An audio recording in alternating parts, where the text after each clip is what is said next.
Hello everyone. मैं आशा करता हूं कि आप सब ठीक होंगे। आज का जो हमारा टॉपिक है वो 12th क्लास के लिए है और 12th क्लास में हम तृतीय क्रियाकलाप पढ़ रहे हैं। इसमें तृतीय क्रियाकलाप की जो पार्ट है वो हम पढ़ चुके हैं। अब हम पढ़ने वाले हैं, इसका एक एग्जाम्पल दे रखा है इन्होंने या फिर एक केस स्टडी मान लीजिए, तो उसके हिसाब से हम किसको पढ़ेंगे, पर्यटन को पढ़ेंगे। ठीक है, पर्यटन क्या है? पर्यटन भी सेवा सेक्टर का ही एक हिस्सा है। जैसा कि तृतीय जो क्रियाकलाप है वो जैसे एक सेवा सेक्टर का हिस्सा है, उसी प्रकार पर्यटन भी एक सेवा सेक्टर का ही हिस्सा है। ठीक है, यहां पर क्या होता है, ये 3 से 5 नंबर में आता है। ये कई बार क्या होता है, बड़े परसेंट में दे देते हैं, हरियाणा बोर्ड में खास करके। ठीक है, तो यहां पर ये पर्यटन वाला क्वेश्चन इसलिए हमें पढ़ना जरूरी बन जाता है। यहां पर शुरू करते हैं पर्यटन। पर्यटन होता क्या है? पर्यटन का मतलब होता है कि जो हमारी डेली रूटीन की जो जिंदगी होती है ना, जिसको हम जी रहे होते हैं, जैसे कोई काम कर रहे हैं हम लगातार या पढ़ रहे हैं, कोई भी कार्य चल रहा है, डेली रूटीन की जिंदगी से जब हम बोर हो जाते हैं यानी कि ऊब जाते हैं, ठीक है, उस उबने के बाद जब हम किसी अपने मनपसंद स्थान पर मनपसंद स्थान पर घूमने के लिए जाते हैं, ठीक है, मनोरंजन करने के लिए जाते हैं, तो उसको हम क्या बोलेंगे? उसको बोलते हैं, उस यात्रा को हम क्या बोलेंगे? उस यात्रा को पर्यटन बोला जाता है। भाई क्या बोला जाता है? पर्यटन। ठीक है, उसके बाद बात करते हैं यहां पर कि पर्यटन जो है ना, ये सेवा सेक्टर में किस प्रकार आता है। देखिए भाई, जब कोई व्यक्ति यात्रा करता है, एक स्थान से दूसरे स्थान पर जाता है, ठीक है, तो उसे वहां से लेकर के परिवहन की सुविधा से लेकर के होटल, बैंकिंग, होटल की जरूरत पड़ती है, बैंक की जरूरत पड़ती है, ठीक है, उसके बाद वो वहां पर जाता है तो काफी जो वस्तुएं होती है ना वहां की, उनको खरीदता है। ठीक है, तो यहां पर ये क्या कह रहा है, इन सभी चीजों से आय प्राप्त होती है, इनकम प्राप्त होती है। ठीक है, इसीलिए किसमें शामिल हो गया? सेवा सेक्टर में शामिल हो गया। और ये कहता है कि 25 करोड़ जो रजिस्ट्रेशन जिनका हुआ है रोजगारों का, उनमें से 25 करोड़ में पर्यटन एक उभरता हुआ कार्य है, एक उभरता हुआ काम में शामिल हो गया है। ठीक है, और यहां पर कहता है कि जीडीपी का 40% जो है ना वो इससे प्राप्त होता है, सकल घरेलू उत्पाद। ठीक है, ग्रोस डोमेस्टिक प्रोडक्शन बोला जाता है, तो कहता है 40% इससे प्राप्त होता है, पर्यटन से प्राप्त होता है। ठीक है, और ये कहता है, ये मैंने बताया, ये परिवहन जैसे किसी स्थान पर जाने के लिए परिवहन के साधनों की आवश्यकता पड़ती है, तो परिवहन के जो साधन होते हैं उनको अच्छा खासा लाभ मिलता है। उसके बाद संचार सुविधाओं को लाभ मिलता है, बैंकिंग को इसका लाभ मिलता है, ठीक है, होटल को इसका लाभ मिलता है। जब कोई व्यक्ति कहीं पर जाता है तो रहने के लिए उसे होटल चाहिए, कमरे चाहिए होते हैं। ठीक है, वहां के जो स्थानीय लोग हैं ना, उनको रोजगार मिल जाता है इससे। स्थानीय लोगों को रोजगार किस प्रकार मिलता है? जैसे वहां पर मान लीजिए आप याद के तौर पर कोई फोटो खिंचवा रहे हैं, तो वो जो फोटो खींचने वाला है उसको रोजगार मिला हुआ है। आप वहां पर घुड़सवारी कर रहे हैं या नौका में बैठ करके झील के अंदर घूम रहे हैं, तो वहां पर जो है उन लोगों को रोजगार प्रदान कर रहे हैं। वहां पर बनी हुई चीजें वहां से खरीद करके लेकर के आना, ठीक है, तो उन क्षेत्रों के अंदर रोजगार की सुविधाएं इससे बढ़ती हैं। तो पर्यटन क्या हो गया है? एक सेवा सेक्टर हो गया, और इसके अंदर भी सभी सेवाएं उपलब्ध होती हैं। ठीक है, अब बात कर लेते हैं पर्यटक प्रदेश की। देखिए, घूमने के लिए स्थान तो चाहिए, तो पर्यटक प्रदेश अगर हम बात करें तो कहता है कि दुनिया में ज्यादा मुख्य तो 2 ही है। एक तो है भूमध्य सागरीय तटीय क्षेत्र, जो भूमध्य सागर है ना उसका तटीय जो क्षेत्र है वो इसके अंदर शामिल होगा, भूमध्य सागरीय तटीय क्षेत्र। अब भूमध्य सागरीय तटीय जो प्रदेश है वो कहां है? तो भूमध्य सागरीय तटीय प्रदेश आप लोगों ने देखा होगा, यूरोप और अफ्रीका के बीच में जो ब्लू कलर दिखा रखा है यहाँ पर, ठीक है, वो भूमध्य सागरीय क्षेत्र है। हमने पहले भी बात की भूमध्य सागर की, ठीक है, कृषि वाला जो चैप्टर किया था उसके अंदर किया था हमने। तो भूमध्य सागरीय तटीय प्रदेश हो गया। और दूसरा इसके अंदर आता है हमारा जो प्यारा भारत है, उसके अंदर पश्चिमी तटीय मैदान भाई। ठीक है, पश्चिमी तटीय मैदान, वो सबसे ज्यादा ये क्या होता है, ये पर्यटक प्रदेश ऐसे हैं जो पर्यटकों को अपनी ओर आकर्षित कर रहे होते हैं भाई। ठीक है, उसके अलावा काफी है वैसे, उसके अलावा पर्वतीय क्षेत्र भी होते हैं। ठीक है, पर्वतीय क्षेत्रों के अंदर लोग घूमने के लिए जाते हैं, खास करके वो क्षेत्र जहां पर शीतकालीन खेल चलते हैं। शीतकालीन खेल का मतलब होता है जैसे बर्फों के अंदर स्कीचिंग वगैरह का कार्य होता है। ठीक है, वो जितने भी खेल चलते हैं इनके अंदर, वो सारे इसके अंदर शामिल होते हैं। या फिर जहां पर मनोहरी दृश्य प्राप्त होता है, जो मन को हर लेता है, मनोहारी का मतलब होता है मन को हरने वाला। तो मनोहारी जहां पर दृश्य मिलता है, यानी कि एक प्राकृतिक दृश्य है जिसमें मनुष्य ने अभी तक कोई छेड़छाड़ नहीं किया है, वो क्षेत्र देखने के लिए लोग जाते हैं। राष्ट्रीय उद्यान, ठीक है, जो पशुओं को बचाने के लिए जो सरकार के द्वारा बनाए जाते हैं राष्ट्रीय उद्यान, वहां पर जाते हैं। ठीक है, हमारे यहाँ पर जैसे दुधवा है, काजीरंगा है, ठीक है, ऐतिहासिक नगर हो सकते हैं। जिनको इतिहास पसंद होता है उनको वो पुराना भवन और जो पुराने जो किले होते हैं उनको देखने के लिए लोग वहां पर जाते हैं भाई। ठीक है, तो काफी हो सकते हैं इनके अंदर। विरासत स्थल भी हो सकते हैं, जो राज्य रजवाड़ों के जो स्थान होते हैं, ठीक है, वो भी इसके अंदर आते हैं। सांस्कृतिक गतिविधियां जहां पर चल रही होती है वो भी इसी के अंदर आते हैं। तो ये पर्यटक प्रदेश, इनके एक तो एग्जाम्पल इसमें आप लोग लिख देंगे। ठीक है, उसके बाद यहां पर लिखा जाएगा पर्यटन को प्रभावित करने वाले कारक भाई। ठीक है, प्रभावित करने वाले कारक कि पर्यटन को प्रभावित क्या करता है, तो इसके अंदर हम लिखेंगे सबसे पहले आता है, तो सबसे पहले तो डिमांड आएगा भाई, मांग।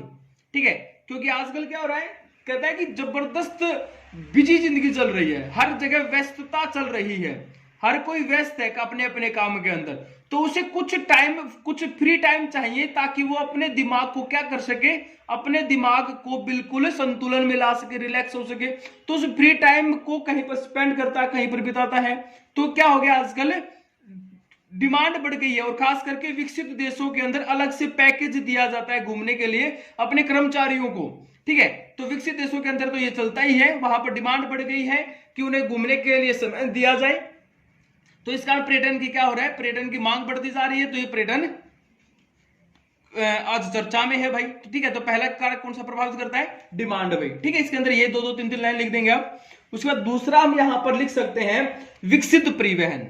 देखिए भाई, अब कहीं पर जाना है, ठीक है, आने और जाने के लिए हमें किसकी जरूरत पड़ती है, परिवहन के साधन की। क्योंकि पर्यटन जो है आरंभ भी परिवहन से होगा और उसका अंत भी परिवहन से ही होना है। ठीक है, कहीं से चल रहे हैं वहां से लेकर के जहां पर तक जाना है या वापस आना है वहां तक हमें परिवहन के साधनों की जरूरत होती है। तो यहां पर क्या लिखेंगे, अगर विकसित परिवहन के साधन वहां पर है, यानी कि या तो हम ये बोले कि हवाई जहाजों की अच्छी सुविधा आना जाना है, या फिर हम ये बोले ट्रेन अच्छी चलती हैं, या फिर सड़क परिवहन अच्छा है। ठीक है, तो कहता है कि वहां पर सुगमता, सबसे ज्यादा लोग जो है पर्यटन के लिए यानी कि टूरिज्म के लिए वहां पर जाते हैं। ठीक है, तीसरा इसमें लिखा जाएगा पैकेज व प्रबंधन। पैकेज व प्रबंधन, आजकल आप लोगों ने देखा होगा न्यूज के अंदर या न्यूज़पेपर में भी आता है अलग से, कुछ टूर एंड ट्रेवल्स कंपनियां होती है जिनकी अपनी बस भी होती है। ठीक है, टूर और ट्रेवल्स कंपनियां वो क्या करती है, वो टूर को ऑर्गेनाइज करती हैं, वो पैकेज देती हैं 4 दिन और 3 रातों का पैकेज। ठीक है, स्विट्जरलैंड के लिए, ऊटी के लिए या शिमला के लिए पैकेज देते हैं। वो क्या करते हैं, वो रहने का प्रबंध खुद करते हैं, ले जाने का प्रबंध खुद करते हैं, लाने का प्रबंध खुद करते हैं, यानी कि घर से घर तक का आपको घर से लेकर के जाएंगे और वापस घर पर ही छोड़कर जाएंगे। घर से घर तक का उनका पूरा पैकेज होता है। ठीक है, और हर चीज वही प्रबंध करते हैं, वही मैनेज करते हैं, या कहां पर रहना, क्या खाना है, क्या क्या आप लोगों को दिखाएंगे, वो सारी चीजें उसमें लिखी होती हैं। तो आजकल क्या हो गया, ये बिल्कुल आसान हो गया है, टूरिज्म वाला जो है बिल्कुल आसान हो गया। तो लोग क्या हो रहे हैं, लोग इसके अंदर बहुत अधिक से अधिक मात्रा में बढ़ रहे हैं। ठीक है, पैकेज और प्रबंधन के कारण ये हो गए। उसके अलावा कुछ है जो प्रभावित करते हैं, इसमें आएगा जलवायु है। जैसे भाई देखो भाई, जलवायु कैसे होता है कि जो व्यक्ति जिस प्रकार की जलवायु में रह रहा है तो वो क्या करेगा, वो उससे ऊब जाता है, तो वो अपने इस माहौल को बदलना चाहता है। जैसे मान लीजिए ठंडे क्षेत्रों का जो व्यक्ति है, जो ठंडे इलाकों में जो रहता है, ठीक है, जहां पर बर्फ गिर रही होती है, वो क्या करते हैं, ठंडे जलवायु वाले वो क्या करते हैं, वो थोड़ा सा गर्म स्थान गर्म स्थान की ओर जाना पसंद करते हैं। तो वो क्या करते हैं, जैसे हम बात करें यूरोपियन कंट्रीज की बात करें, जब वहां पर बर्फ गिरनी शुरू हो जाती है सर्दियों के महीने में, तो वो व्यक्ति भूमध्य सागर वाले क्षेत्र में आना शुरू करते हैं, क्योंकि उसके मुकाबले उस समय वहां पर तापमान जो है ना वो अधिक होता है। भूमध्य सागर का जो तटीय क्षेत्र है वहां पर तापमान उसके मुकाबले थोड़ा अधिक होता है, यानी कि वहां पर गर्मी होती है। ठीक है, पूरी गर्मी नहीं बोलेंगे हम, गर्मी होती है उसकी अपेक्षा। ठीक है, तो ठंडी जलवायु वाले वहां जाएंगे। उसके बाद गर्म जलवायु वाले कहां जाते हैं, ठंडे एरियो में जाते हैं। जैसे हमारे यहाँ पर जब लू चलती है जून के महीने में जब यहाँ पर लू चले तो हम कहां निकलते हैं, हम चलते हैं पर्वतीय क्षेत्रों की ओर, शिमला मंसूरी घूमने के लिए जाते हैं। ठीक है, तो ये इसमें आ गया। ठीक है, जलवायु के अंदर लिखा जाएगा। उसके बाद आप लिख सकते हैं भूदृश्य। भूदृश्य का मैंने आप लोगों को बताया था, जो मनोहारी दृश्य होते हैं, जो प्राकृतिक दृश्य होते हैं, पर्वत है, वन है, जिनके साथ अभी मनुष्य ने कोई मानवीय हस्तक्षेप नहीं हुआ, यानी कि मनुष्य ने किसी प्रकार का कोई फेरबदल नहीं किया, बिल्कुल नेचुरल है। ठीक है, उनको कुछ लोगों को देखना बड़ा अच्छा लगता है, तो वो व्यक्ति उनको देखने के लिए वहां पर जाते हैं। ये भी किसको प्रभावित करते हैं, पर्यटन को प्रभावित करते हैं। उसके बाद आगे आता है इतिहास और कला भाई। ठीक है, इतिहास और कला, ये इसमें लिख देंगे हम। इतिहास और कला का मतलब यहां पर क्या है, देखो किसी को पुराने इतिहास जानने की इच्छा होती है, किसी किसी का मन होता है उन चीजों को देखने का, कि वो किस प्रकार की पुराने किले देखना, या फिर पुरानी कोई विश्वविद्यालय देखना, पुराने खंडर देखना। ठीक है, जो स्मारक होते हैं उनको देखना, उनके बारे में जानना, वहां पर बने हुई कला में क्या लिखेंगे, वहां पर बनाए गए पुराने पुराने जो महल हैं उन वहां पर किस प्रकार बनाए गए, उन चीजों को देखने के कुछ जो उत्सुक लोग होते हैं वो कहां जाते हैं, वो यहां पर जाते हैं। तो ये क्या करते हैं, ये भी पर्यटन को प्रभावित कर रहे होते हैं। ठीक है, उसके बाद लास्ट में हम यहां पर लिख देंगे संस्कृति और अर्थव्यवस्था भाई। ठीक है, संस्कृति और अर्थव्यवस्था, इसके अंदर जो है किसी भी क्षेत्र की संस्कृति के बारे में पता चलता है। यानी कि यहां पर क्या होता है कि कुछ लोग है ना, किसी क्षेत्र पर रहने वाले जो लोग होते हैं उनको देखना पसंद करते हैं। जैसे आदिवासी जो एरिया के अंदर जो लोग रहते हैं ना, उनको देखना, उनको उनके जीवन को देखना, वो किस प्रकार रहते हैं, वो उनका रहन सहन क्या है, खान पान कैसा होता है। ठीक है, या फिर जैसे गोवा के अंदर वहां पर उनको देखना, उस एरिया को, तटीय क्षेत्र को देखना, तो क्या होता है कुछ घर बना दिए जाते हैं वहां पर। ठीक है, जो घर देते हैं उनको रहने के लिए, उनको हेरिटेज बोला जाता है। ठीक है, हेरिटेज वहां पर बोला जाता है, कर्नाटक के अंदर भी है ये। ठीक है, जिनको कुर्ग भी बोला जाता है। ठीक है, तो हेरिटेज या कुर्ग बोला जाता है, जो वहां पर रहने वाले जो व्यक्ति उनको वहां पर ये दिया जाता है। ठीक है, तो ये संस्कृति और अर्थव्यवस्था जो है वो भी इनको प्रभावित करती है, किसी भी क्षेत्र की संस्कृति को जानने के लिए। ठीक है, तो ये पर्यटन था जो एक सेवा सेक्टर का पार्ट है, और सेवा सेक्टर जो है तृतीय क्रियाकलाप में आता है। ये 5 नंबर का क्वेश्चन बनता है। आप लोग एक बार इसको देख लीजिए, फिर बुक देख लीजिए। मैं उम्मीद करता हूं कि आप लोगों को ये वीडियो समझ में आ गई होगी। Thank you.